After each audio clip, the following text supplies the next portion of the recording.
I love the UPROAR programme because not only do we have these large monumental works from the 21st century canon, we also have completely new works that we will be performing for the first time on this tour. The new pieces in this programme are really, really varied.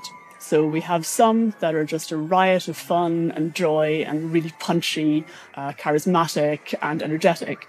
We have other pieces that are really fine, they're really intimate and to be heard in a very focused kind of way. And there are other pieces that bring in sounds from outside, so sounds from nature, bird song, the sound of water. At one point in one of the pieces, I not only have to play the piano, but I have to take some little stones and play them as percussion instruments. And so wherever we go in Wales, I'm planning to find some stones local to the place and use them in performance. And that'll give a nice connection, at least for me, to the place I am.